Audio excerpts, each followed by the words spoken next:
الحمد لله رب العالمين والعاقبة للمتقين والصلاة والسلام على سيد الأنبياء والمرسلين نبينا ومولانا محمد وعلى آله وصحبه أجمعين أما بعد. قال تعالى في كتابه المجيد والفرقان الحميد: أعوذ بالله من الشيطان الرجيم بسم الله الرحمن الرحيم.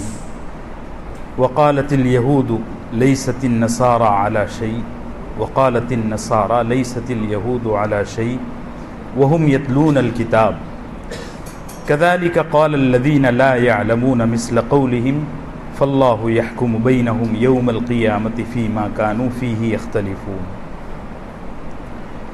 ومن أظلم ممن منع مساجد اللہ، اور اس شخص سے بڑا ظالم کون ہو سکتا ہے جو روک دے اللہ کی مسجدوں سے، اللہ کی مسجدوں میں ان یذکر فیہا اسمہ،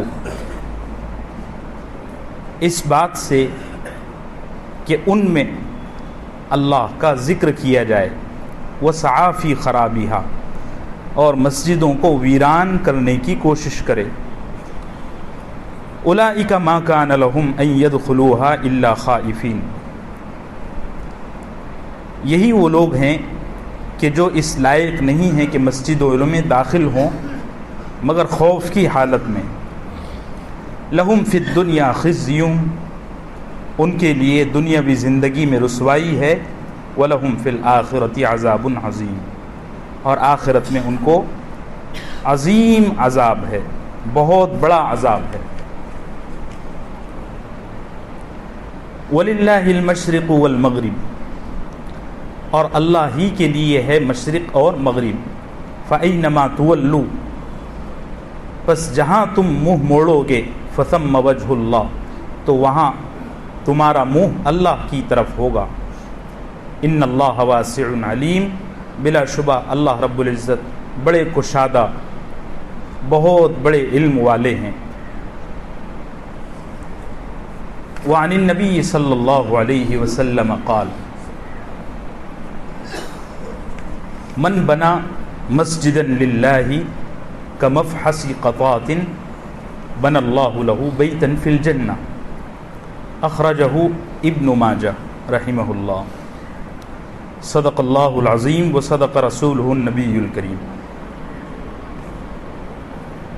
میرے محترم بھائیو، بزرگوں اور دوستو، گزشتہ ہفتے، اس سے پہلے والے ہفتے اور اس سے پہلے کے 2 ہفتوں میں ہمارا جو موضوع تھا درس قرآن کا، اس میں اس چیز کو الگ الگ پیرائے میں مختلف دلائل کے ساتھ واضح کیا گیا کہ اس وقت امت کی سب سے بڑی ضرورت یہ ہے، اور یہ چیز ہمیشہ سے انسانیت کی ضرورت رہی ہے، کہ اختلاف میں، باہمی نزاعات میں اعتدال کو پیش نظر رکھا جائے. بے اعتدالی، بدتمیزی اور ان بیلنس ہو جانے کی وجہ سے معاشرہ بڑی تباہی کا شکار ہو سکتا ہے، جیسے ہم ہو چکے ہیں. پھر میں نے تفصیل کے ساتھ اختلاف کے الگ الگ طریقے، الگ الگ وجوہات، اسباب بیان کیے، اور یہ بھی عرض کیا تھا کہ اختلاف اپنی ذات میں نہ مفید ہے نہ مضر ہے، نہ کوئی فائدے کی چیز ہے نہ کوئی نقصان کی چیز ہے. جس وجہ سے اختلاف ہوگا، اگر وہ اختلاف کی وجہ اچھی ہے تو اختلاف بھی اچھا ہوگا، اور اگر اختلاف کی وجہ بری ہے تو اختلاف بھی برا ہو جائے گا. ایک چیز یہ بتایا تھا. دوسری چیز آخر ہفتے میں یہ عرض کیا تھا کہ بعض دفعہ اختلاف کی وجہ اچھی ہوتی ہے، اختلاف کرنے والے بھی اچھے ہوتے ہیں، لیکن ان کے جو چاہنے والے، یا ہماری اس زمانے کی زبان میں کہو تو بھکت، یہ اختلاف کو بڑا بھیانک موڑ دے دیتے ہیں. یہ ایسا ہی ہے جیسے ایک مریض کے سلسلے میں 2 ڈاکٹروں کی الگ الگ رائے ہوتی ہے. ایک ڈاکٹر کہتا ہے میں اس بندے کو میڈیسن سے، دواؤں سے اچھا کر سکتا ہوں، دوسرا کہتا ہے نہیں، اس کو ابھی کے ابھی آپریشن کرا دو تو بہتر رہے گا۔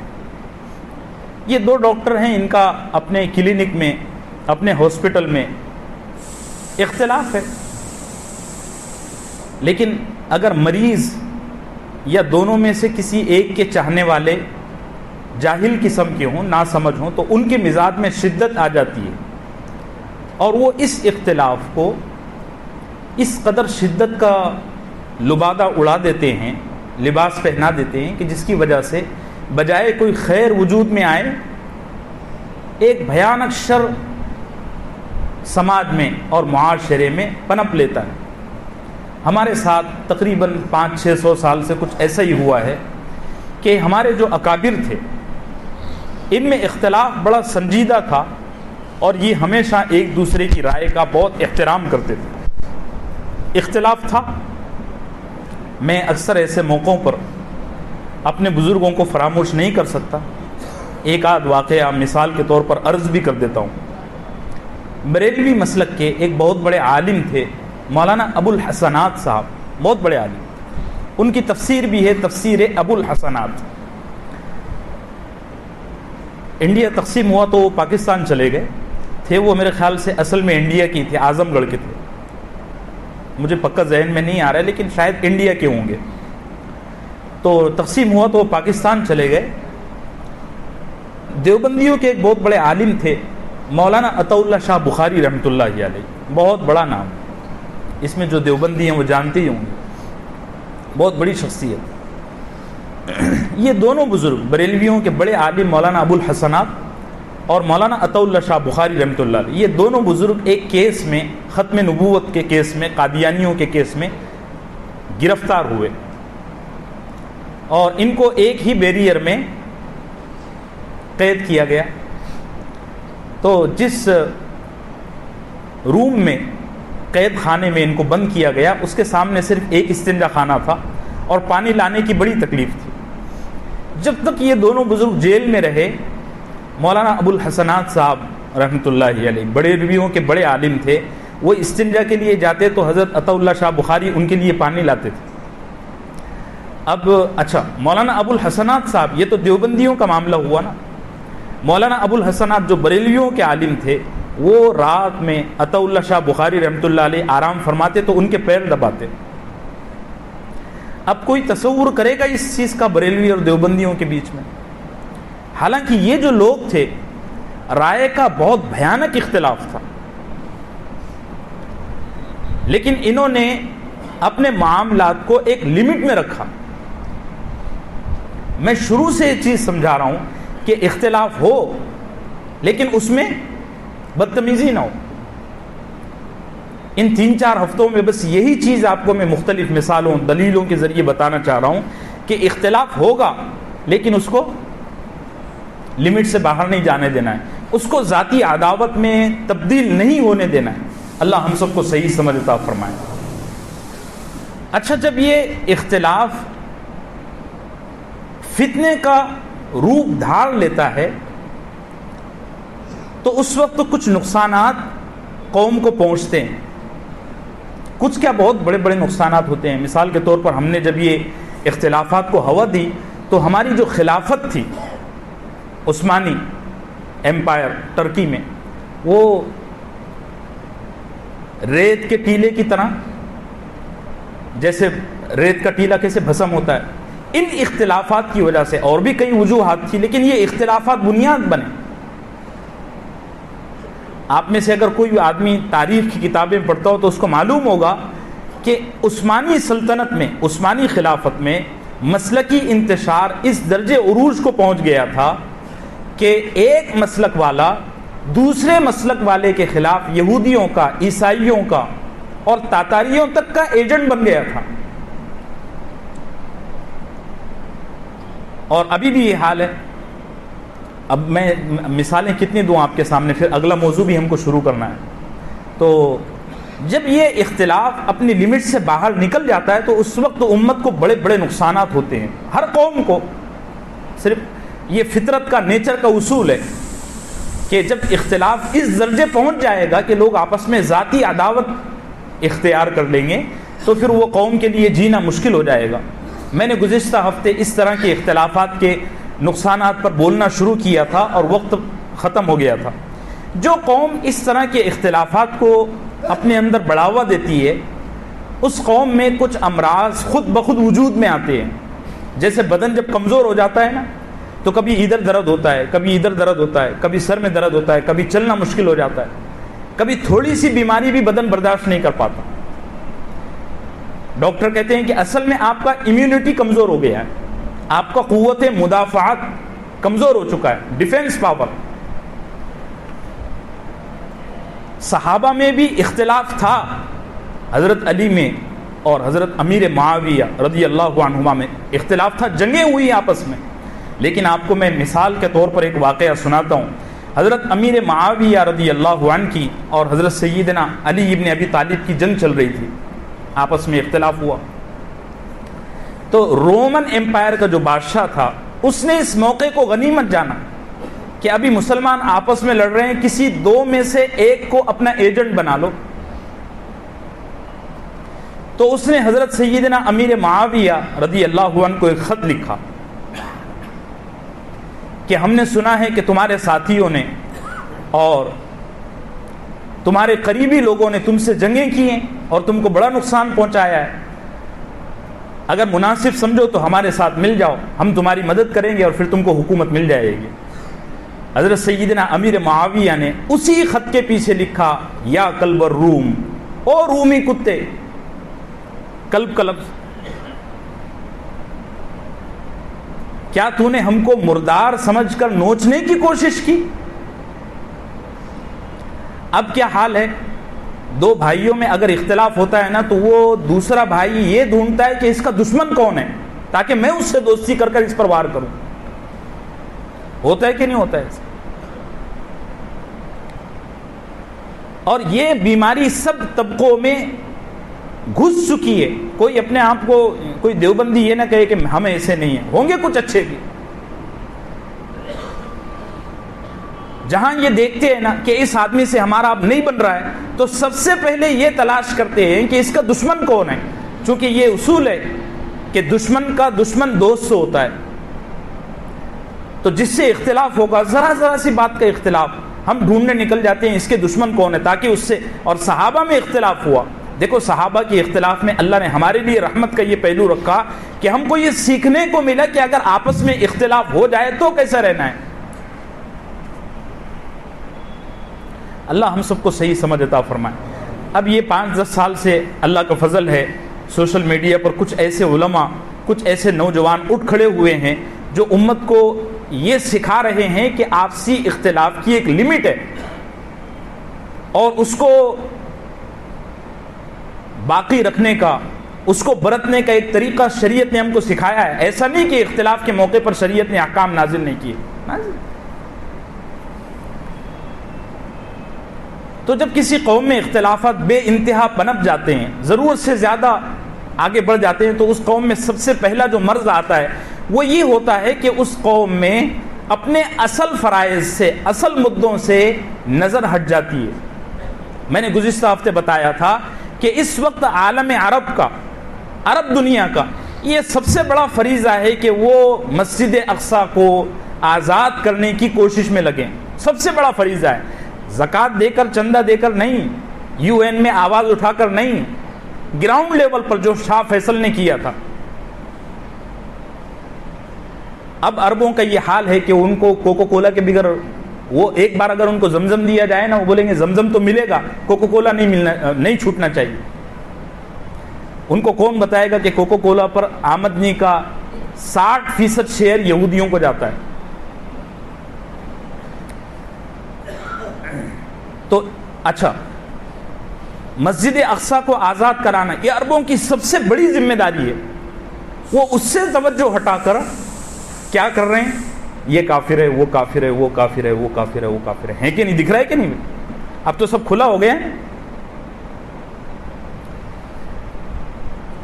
ہمارے یہاں انڈیا, پاکستان میں, بنگلہ دیش میں, یہ جو پورا علاقہ ہے, ہماری ذمہ داری یہ ہے کہ ہم اپنے نوجوان بچوں کو, اپنی آنے والی نسل کو ایسا ماحول فراہم کریں اور ایسی تربیت دیں کہ یہ نسل اگلی نسل کو دین پر چلا سکے، ورنہ اب آنے والا دور بڑا خطرناک ہے، کب کیا ہو جا رہا ہے کچھ سمجھ میں ہی نہیں آ رہا ہے۔ میں عرض کر چکا ہوں کہ یہ سمجھنا مشکل ہو گیا ہے کہ ہم میں سے کون کیا بن چکا ہے، چونکہ باطل اس قدر رازدارانہ چال کے ساتھ ہمارے معاشرے میں کفر کو گھسا رہا ہے کہ اندازہ ہی نہیں ہوتا۔ بڑے عجیب عجیب واقعات ہو رہے ہیں۔ میرا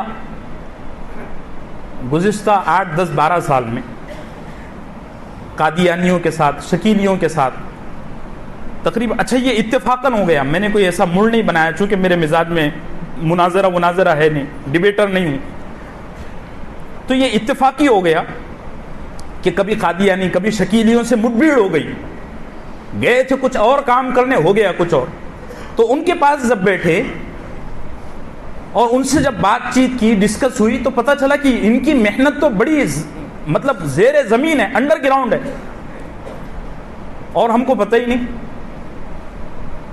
جب یہ دو تین سال پہلے شکیلیت کا فتنہ عروج پر آ گیا تھا اور اس کے بہت سارے راز کھلنا شروع ہو گئے تھے، تو اس وقت یہ جو نیوز پیپر والے ہوتے ہیں، اردو اخبار والے، انہوں نے ریسرچ کرنا شروع کی، تو جائزہ لیا تو پتہ چلا کہ اس بامبے شہر میں 10,000 بچے شکیلی بن چکے ہیں، اور اتنا خوفناک فتنہ ہے، اتنا خوفناک فتنہ ہے، ہماری اس پر کوئی توجہ ہی نہیں ہے۔ گزشتہ ہفتے میں نے یہ عرض کیا تھا کہ ہمارے یہاں ماڈرن ایجوکیشن کی ضرورت ہے۔ دواخانوں میں آپ چلے جاؤ، ایک مسلم ڈاکٹر نہیں ملتا۔ کتنی افسوس کی بات ہے، بابری مسجد کا کیس لڑنے والا ایک غیر مسلم وکیل تھا، ہمارے پاس مسجد کا کیس لڑنے ایک وکیل نہیں ہے۔ بتاؤ وہ کیا نام تھا ان کا؟ دھون ایسا کچھ تھا، دھون صاحب۔ انہوں نے جمعیت کی طرف سے 25 سال مسلمانوں کے لیے مسجد کے لیے کیس لڑا، ہمارے پاس مسجد چھڑانے کے لیے وکیل نہیں ہے۔ ہم کو کام کیا ملے ہیں؟ بس یہ کافر ہے وہ کافر ہے، اس کے سوا کوئی کام نہیں۔ اور یہ کام بڑے آسان ہیں، دیکھو مثبت جو کام ہے پوزیٹیو، اس کو کرنا بڑا آسان ہوتا ہے، اور نگیٹیو کام کرنے میں نا، جب نگیٹیو کام کرنے کی آدمی سوچتا ہے اس رات آدمی سو نہیں پاتا۔ میں آپ کو بتاؤں، آپ صرف یہ سوچو کہ میں کل اپنے پڑوسی کو یہ نقصان پہنچاؤں گا، آپ اس کو نقصان پہنچا سکیں گے یا نہیں پہنچا سکیں گے یہ تو کل کی بات ہے، لیکن آج رات آپ نہیں سو سکیں گے۔ نگیٹو کام مشکل ہوتا ہے، اور پوزیٹیو کام میں اللہ نے آسانیاں رکھی ہے، آسانیاں رکھی ہے۔ ہم اپنے بچوں کو جو کتنے طلبہ ہیں جو کالجوں میں پیسوں کی وجہ سے واپس آ جاتے ہیں، بہترین ٹیلنٹ ہے، بہترین قابلیت ہے، بڑے ڈاکٹر بن سکتے ہیں قوم کے لیے، بڑے انجینئر بن سکتے ہیں، لیکن وہ چونکہ اب تعلیم کمرشیل ہو گئی ہے، انہوں نے اس کو پیسوں سے جوڑ دیا ہے، تو ہمارے مسلم بچے مین کالج تک جا کر واپس آتے ہیں، کیا تو 5 لاکھ نہیں تھے، 20 لاکھ نہیں تھے، 25 لاکھ نہیں تھے۔ اب یہ اماؤنٹ اتنا چھوٹا ہے کہ مجھے ایک ساتھی بتا رہے تھے پچھلے ہفتے، مولانا ہندوستان میں 25 کروڑ مسلمان ہیں، کم سے کم پکڑ کر چلو، ویسے تو 40-45 کروڑ ہیں، بتاتے نہیں ہیں، 20-25 کروڑ مسلمان، 25 کروڑ پکڑ کے چلو۔ ہندوستان کے ہر مسلمان نے اس طرح کے مجبور طلبہ کے لیے، مجبور اسٹوڈنٹ کے لیے، ہر مسلمان نے اگر 1 روپیہ دیا، 5 منٹ میں 25 کروڑ جمع ہو گئے، ہوئے کہ نہیں ہوئے؟ اور 1 روپیہ تو میرے جیسا فقیر بھی دے سکتا ہے، اور اب انٹرنیشنل پیسہ جمع کرنا آسان ہو گیا، گوگل پہ آ گیا ہے، 1 کلک کر دو آپ کا پیسہ منتقل ہو گیا۔ لیکن ہم کو یہ کام نہیں کرنا ہے، ہم کو مناظروں کے لیے لاکھوں روپے خرچ کرنا ہے۔ بہار کے ایک عالم ہیں، تو وہ بڑے مناظر ہیں، بہت ڈیبیٹ بہت کرتے ہیں۔ ابھی تو چونکہ یہ 6-7 سال سے یہ سب کاروبار ٹھپ پڑ گئے، چونکہ ابھی سب کے سر پر پڑ رہی ہے نا، تو ابھی سب کو لڑنے کی نہیں سوچ رہی ہے، تو ابھی یہ سب جو ایشو ہیں ٹھنڈے ہو گئے۔ تو ان کی 30,000 روپیہ ایک جلسے کی فیس ہے، آنے جانے کا ایئر ٹکٹ الگ، کیا ہے تو وہ بس ڈیبیٹر بڑے اچھے ہیں۔ ارے بھائی ڈیبیٹ ٹھیک ہے، ایک جگہ اس کا بھی اہم مقام ہے، لیکن بشرطے کہ وہ شریعت کے مطابق کی جائے. صحابہ نے بھی مناظرے کیے. حضرت عبداللہ ابن عباس رضی اللہ عنہ بڑے درجے کے مناظر تھے, اور جب وہ مناظرہ کرنے جاتے ایک ایک مجلس میں 20-20 ہزار لوگ ان کے ہاتھ پر اسلام قبول کرتے. تو میرے عزیزو, یہ جو کرنے کے کام ہیں اس میں ذرا دھیان دو. اور یہ سب دیوبندی بریلوی اہل حدیث, میں ایک ویڈیو کلپ آپ کو بھیجوں گا. میں ایک دیوبندی عالم کی حیثیت سے آپ سے عرض کر رہا ہوں, اس وقت الحمدللہ کچھ بریلوی علماء بھی ایسے ہیں جو اس چیز کو سمجھا رہے ہیں کہ بھائی یہ سب چھوڑو. میں گروپ میں چھوڑوں گا جمعے کے بعد انشاءاللہ. ایک بیان ہے ایک بریلوی عالم کا, کیا درد انہوں نے رکھا ہے کہ میں تو جب اس کو سنا نا تو روئے بغیر نہیں رہ سکا. اتنے بہترین انداز میں انہوں نے سمجھایا اور بتایا کہ بریلویو تم اپنی فکر کرو, یہ سب چھوڑو. کون جہنم میں جائے گا, کون جنت میں جائے گا, کم سے کم دنیا میں سوچو نا ابھی کیا چل رہا ہے. اس کی طرف آنے کی کیا ہے ضرورت ہے. جب کوئی قوم اختلافات کو ضرورت سے زیادہ بڑھاوا دیتی ہے نا تو اس کے اصل فرائض سے وہ کوتا اور غفلت میں آ جاتی ہے. مسجدوں میں آتے نہیں ہیں, فجر کی نماز میں 3-4 صفیں ہوتی ہے بڑی مشکل سے. 7-7.5 گھنٹے کی رات ہے, یعنی آدمی سوتے سوتے تھک جاتا ہے. آدمی ڈر ڈر کے اٹھتا ہے, ارے 8 تو نہیں بج گئے, 9 تو نہیں بج گئے, دیکھو تو ابھی 2 ہی بج رہے ہیں. یہ الگ بات ہے آپ سوتے ہی 2 بجے, تو یہ آپ کا اپنا مسئلہ ہے. اتنی لمبی رات ہے اور فجر کی نماز میں 2-4 صفیں ہوتی ہے, پھر ہم اللہ سے اس کی رحمت مانگتے ہیں. اللہ کی رحمت ہم کو صرف روزی روٹی میں نظر آتی ہے. جب تک بریانی کھا کر ڈکار نہیں آتی تب تک ہم کو یہ سمجھ میں نہیں آتا کہ ہم پر اللہ کی رحمت بھی ہے. میرے عزیزو, بات کو سمجھنے کی ضرورت ہے. اصل فرائض سے ہم لوگ بہت پیچھے ہٹ گئے. ہندوستان میں رہتے ہوئے ہندوستان کے مسلمان کا سب سے بڑا فریضہ یہ تھا کہ وہ یہاں کے غیر مسلموں کو اسلام کے قریب کرتا.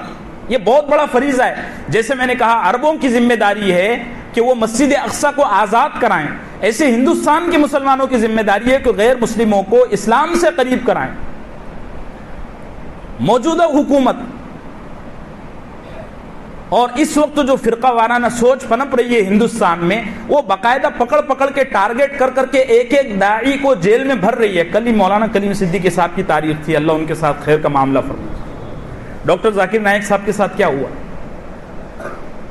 وہ عمر گوتم صاحب, یہ جو داعی ہیں جو دین کی طرف بلا رہے ہیں, دین سمجھا رہے ہیں, ان کو پکڑ کر جو ہے تو پریشان کیا جا رہا ہے. ہمارے پاس افراد نہیں ہے, لوگ نہیں ہیں کام کرنے والے, اس کے باوجود ہم ان بحثوں میں الجھے ہوئے. اللہ ہم سب کو صحیح سمجھ عطا فرمائے. دوسری چیز, جب کسی قوم میں اختلاف ضرورت سے زیادہ پنپ جاتا ہے تو وہ قوم خود بخود بزدل ہو جاتی ہے, ڈرپوک ہو جاتی ہے. میرے عزیزو, بات سمجھ رہے ہو؟ قرآن کا اعلان ہے وَأَطِيعُوا اللَّهَ وَرَسُولَهُ وَلَا تَنَازَعُوا فَتَفْشَلُوا.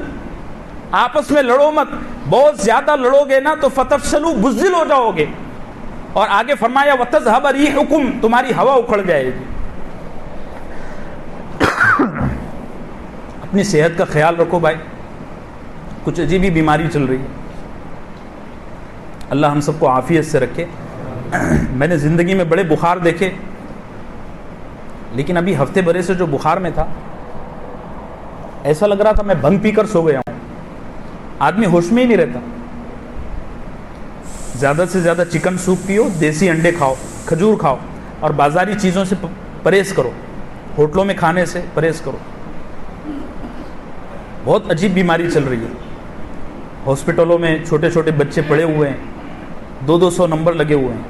اللہ سب کے ساتھ خیر عافیت کا معاملہ فرمائے, سب کو صحت اور سلامتی عطا فرمائے. تو جو قوم انتشار کو بہت زیادہ پنپا لیتی ہے اپنے اندر, وہ خود بخود بزدل ہو جاتی ہے.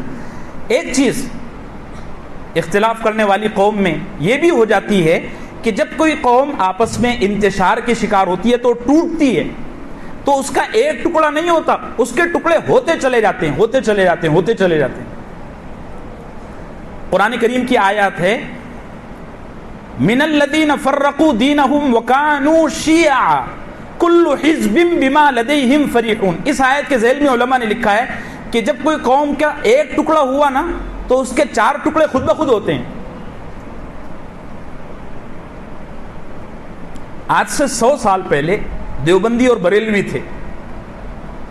آپ کو حیرت ہوگی دیوبندیوں میں ٹکڑے ہو گئے. پاکستان میں مماتی دیوبندی الگ ہیں, حیاتی دیوبندی الگ ہیں. اچھا میں یہ سمجھتا تھا کہ صرف دیوبندی ٹکڑوں میں تقسیم ہو گئے, نہیں, بریلویوں میں بھی انتشار ہو گیا, اور مفتی منیب الرحمان صاحب والا گروپ الگ بن گیا, اور وہ ایک دوسرے علامہ طاہر القادری بڑے علماء ہیں سب, ان کا گروپ الگ بن گیا. شیطان کی چال ہے, وہ دشمن کے ٹکڑے کرتا ہے. پہلے ایک ٹکڑا کرتا ہے, پھر ٹکڑوں کے ٹکڑے کرتا ہے. اور یہ حقیقت ہے. مثال کے طور پر کسی آدمی کا بدن کا کوئی ایک حصہ ٹوٹ گیا نا, تو جو حصہ بدن سے الگ ہوا نا, وہ خود سڑ کر پھر ٹکڑوں میں تقسیم ہو جائے گا.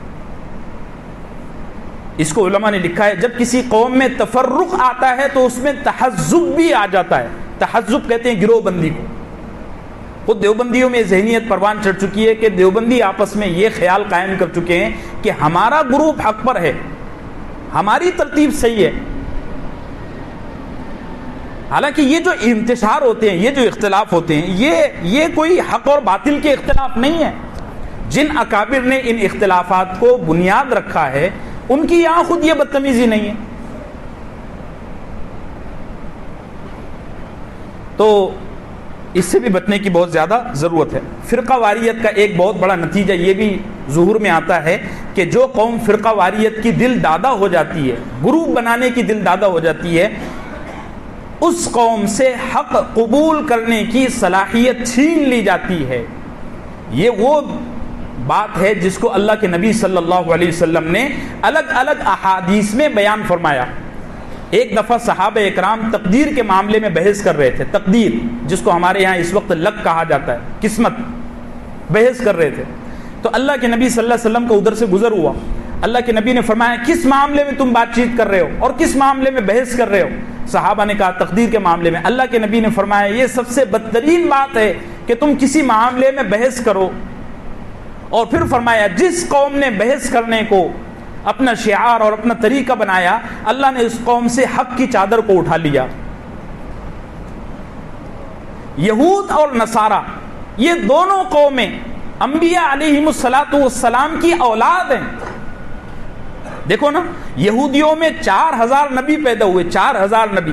ہمارے یہاں خاندان میں ایک عالم پیدا ہو جائے تو ہم اس کو بڑی رشک کی نگاہ سے دیکھتے ہیں کہ ہمارے خاندان میں ایک عالم ہے, ایک حافظ ہے. اور یہودیوں میں 4000 نبی پیدا ہوئے, لیکن اس کے باوجود وہ گمراہ ہو گئے. وجہ کیا تھی؟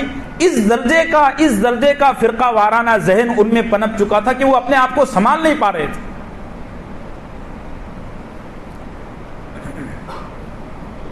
اور اس کا نتیجہ یہ ہوا کہ یہود اور نصارہ کے سامنے جناب رسالت مآب صلی اللہ علیہ وسلم کی شخصیت ذات گرامی جب آئی نا, تو انہوں نے پہچان لیا تھا کہ سچا نبی ہے.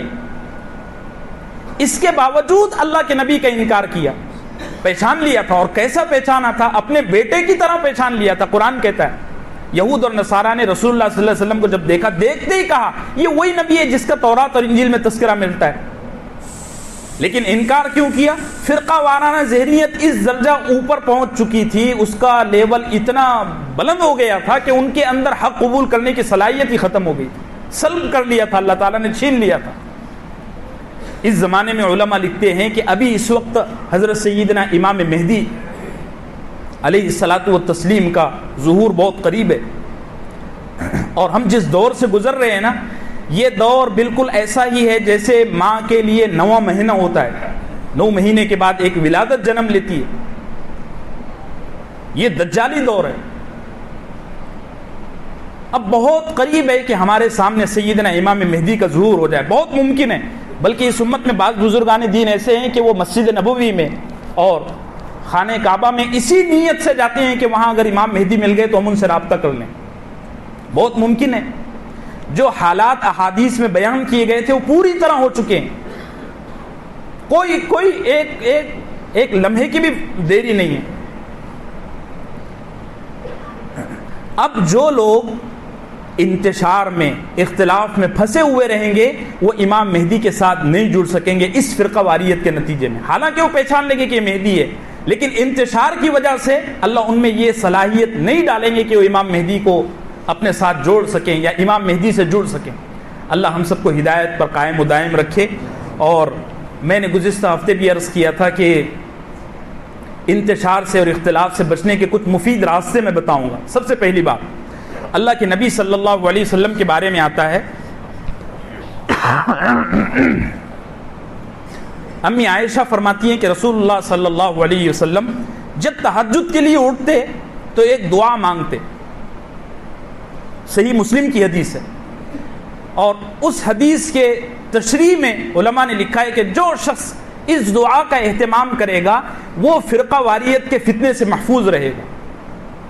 میں انشاءاللہ جمعے کے بعد وہ دعا بھیج بھی دوں گا حوالے کے ساتھ، اور ابھی پڑھا بھی دیتا ہوں، آپ فٹافٹ پڑھ لو۔ اللہم رب جبریل و میکائیل و اسرافیل فاطر السماوات والارض عالم الغیب والشہادہ انت تحکم بین عبادک فیما کانوا فیہ یختلفون اہدنی لما اختلف فیہ من الحق فإنک تہدی من تشاء الی صراط مستقیم۔ یہ صحیح مسلم کی حدیث ہے، اور اللہ کے نبی کا اہتمام تہجد کے وقت تھا۔ ہم چونکہ فجر میں نہیں اٹھ پاتے لیکن اس کا ورد رکھیں، انشاءاللہ فرقہ واریت سے ہماری حفاظت ہوگی، ٹھیک ہے بھی۔ اور فرقہ واریت سے بچنے کے لیے قرآن کو اپنا سب سے بڑا ذریعہ بنائیں۔ وَاعْتَصِمُوا بِحَبْلِ اللَّهِ، میں بار بار یہ بات کہہ چکا ہوں، جو علماء لڑا رہے ہیں ان کو آپ پابند بناؤ کہ مولانا قرآن، صرف قرآن بس۔ آپ وہ بعض مولوی بڑے ماہر ہوتے ہیں، ڈنڈی مارتے ہیں، صرف قرآن کا پابند بناؤ، دیکھو فتنے خود بخود رفع ہوں گے۔ ایک چیز اور، اس میں بریلوی، دیوبندی، اہل حدیث، جماعت اسلامی، یہ تمام مکاتب فکر کے لوگ ہیں عام طور سے، ان سے بھی عرض کر دوں کہ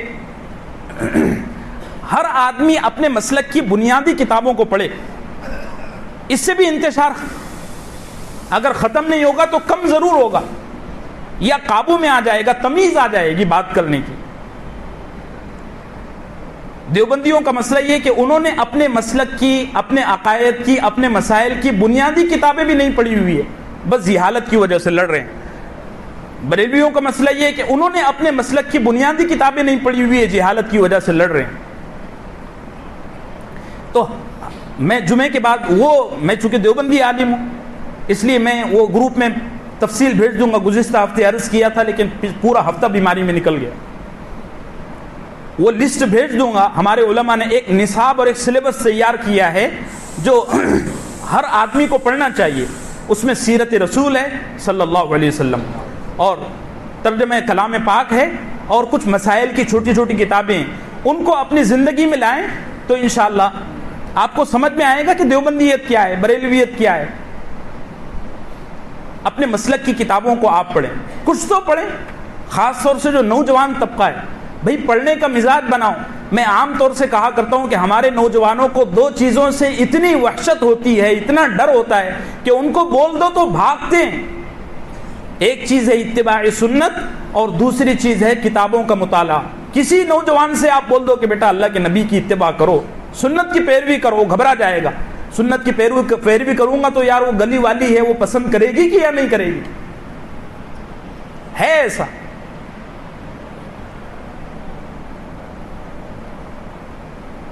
اور کتابوں کے مطالعے سے اتنا ڈر لگتا ہے کہ بس اللہ بچائے۔ 20 صفحے کی 25 صفحے کی کتاب پڑھنے کا ہمارے نوجوان بچوں کو بولو، ان کی جان نکلتی ہے۔ اللہ ہم سب کو صحیح سمجھ عطا فرمائے۔ اور ایک دو چیزیں جو میرے اجمالی بیان میں غلط فہمی کا شکار ہو گئے بہت سارے لوگ۔ میں نے گزشتہ 2-3 ہفتے پہلے یہ عرض کیا تھا کہ مسالک 4 ہیں، حنفی، شافعی اور مالکی اور حنبلی۔ یہ 4 مسالک ہیں، چاروں برحق ہیں۔ اس کے ساتھ میں نے عرض کیا تھا کہ ایک مسلک اور بھی ہے، مسلک اہل حدیث، وہ بھی برحق ہے اور برحق ہے۔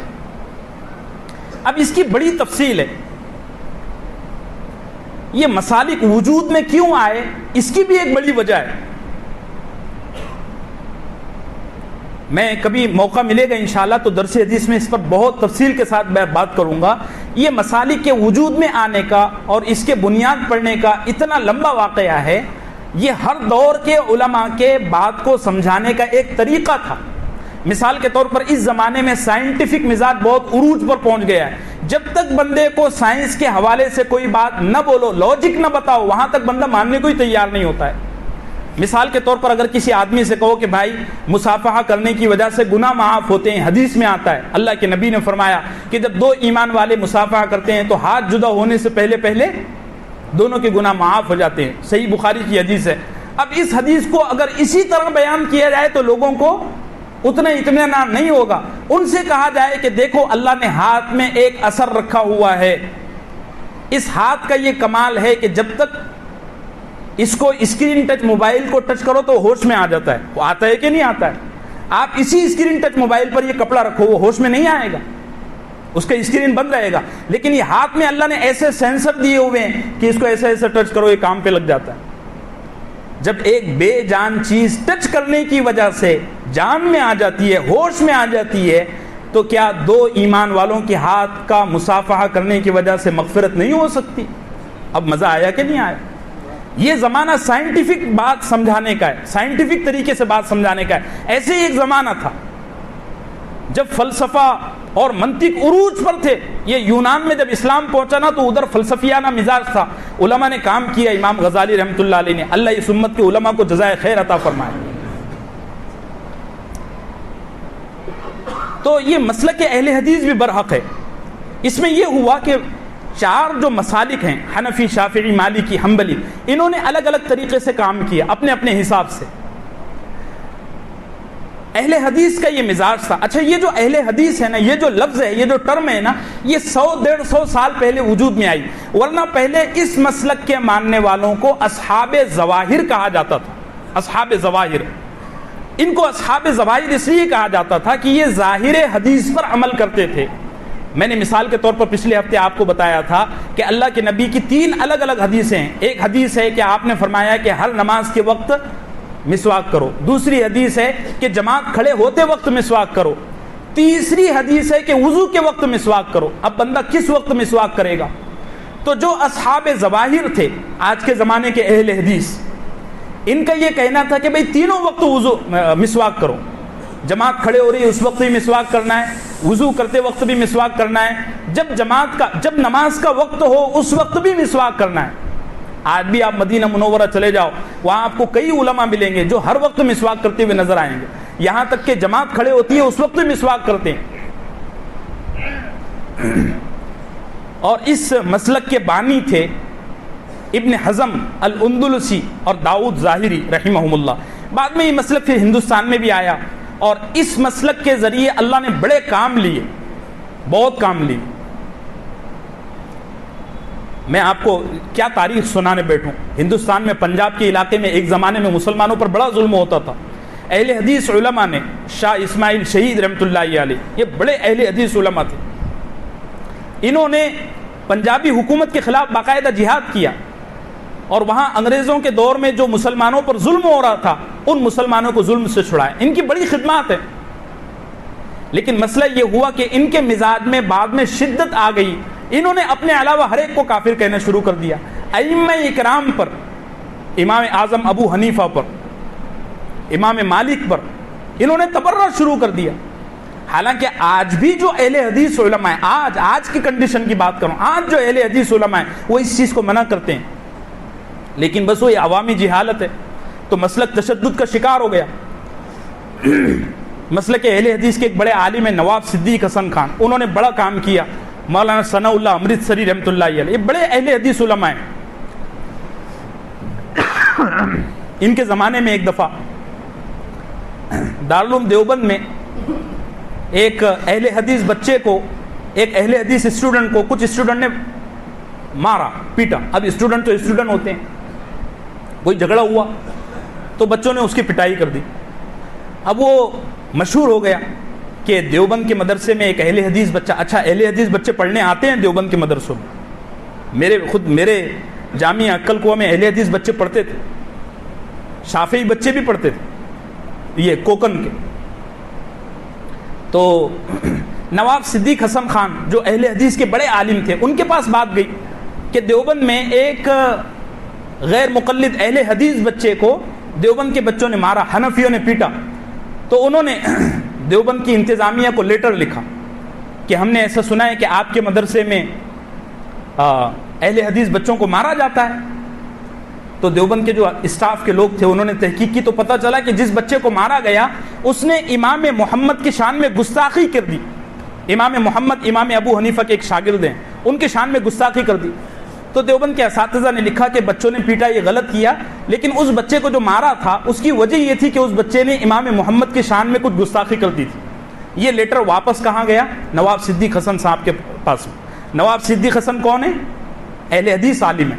انہوں نے جب یہ لیٹر پڑھا کہ امام محمد کی شان میں کسی اہل حدیث بچے نے گستاخی کر دی تھی، تو انہوں نے لکھا کہ اس بچے کو اور مارنا چاہیے تھا. کیا لکھا؟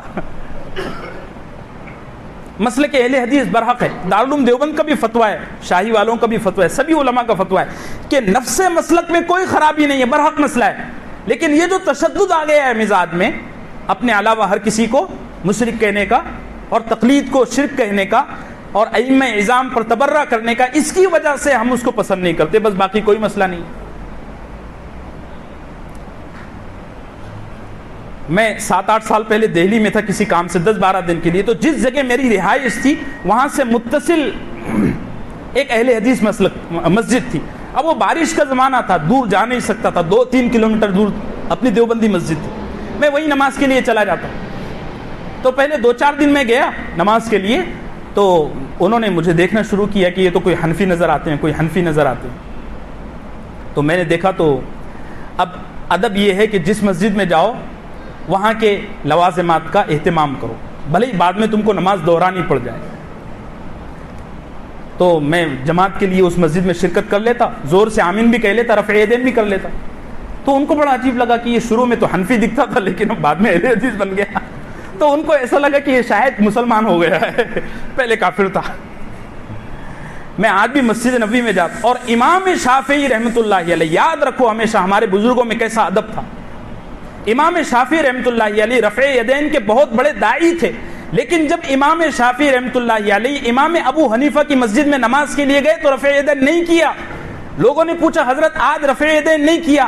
کہا کہ جس کی مسجد میں آیا ہوں مجھے اچھا نہیں لگا کہ جس کی مسجد میں آیا ہوں اسی کی مسجد میں کھڑے ہو کر اس کے قانون کے خلاف کروں.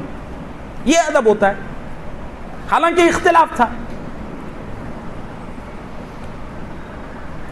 تو میرے عزیزو، یہ جو مسالک ہیں ان کی بنیاد سچی پکی ہے اور بالکل صحیح ہے.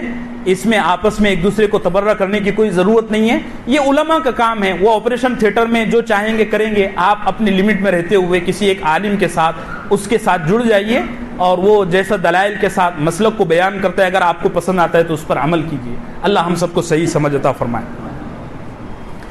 اب اگلی جو آیت ہے وَمَنْ أَظْلَمُ مِمَّنْ مَنَعَ مَسَاجِدَ اللَّهِ، یہ آیت بھی اسی مضمون سے جڑی ہوئی ہے. اور آپ غور کرو قرآن کریم کی بلاغت پر. یہود اور نصارہ میں اس درجے کا انتشار تھا کہ وہ ایک دوسرے کی مسجدوں میں گندگی پھینکتے تھے. حضرت عبداللہ ابن عباس رضی اللہ عنہ فرماتے ہیں اس آیت کی تفسیر میں کہ نصارہ، یہ کرسچن، ان کے یہاں یہودیوں سے اتنی زیادہ نفرت تھی کہ کچھ نصارہ نے مسجد اقصی میں گندگی پھینک دی. ان سے پوچھا گیا کہ ایسا کیوں کرتے ہو؟ کہنے لگے یہودی سارے کے سارے کافر ہیں، باطل ہیں. ان سے کہا گیا بھئی جب یہودی باطل ہیں تو ان کا بطلان ان کے ساتھ رکھیے، تم مسجد کی کیوں توہین کرتے ہو؟ آج بھی ہوتا ہے کہ نہیں ہوتا ہے ایسا؟ ارے ہے کہ نہیں ہے؟ دیکھو فرقہ واریت جب جنم لیتی ہے نا تو پھر کسی جگہ کا احترام باقی نہیں رہتا. 1970 میں روافض نے بیت اللہ پر حملہ کیا تھا کہ نہیں کیا تھا؟ بتاؤ. ارے پتہ نہیں بھئی آپ لوگوں، بیت اللہ پر حملہ کیا تھا باقاعدہ.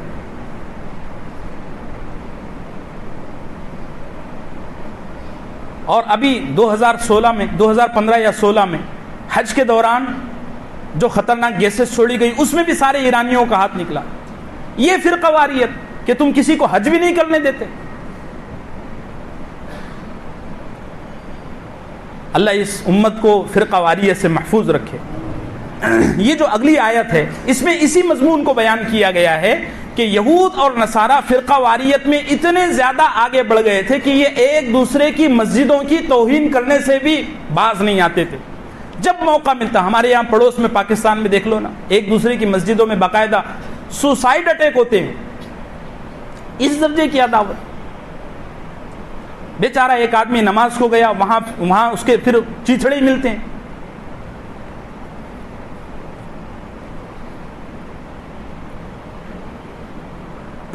اور اللہ محفوظ رکھے ہمارے ملک کے مسلمانوں کو, اللہ محفوظ رکھے ہمارے ملک کے مسلمانوں کو.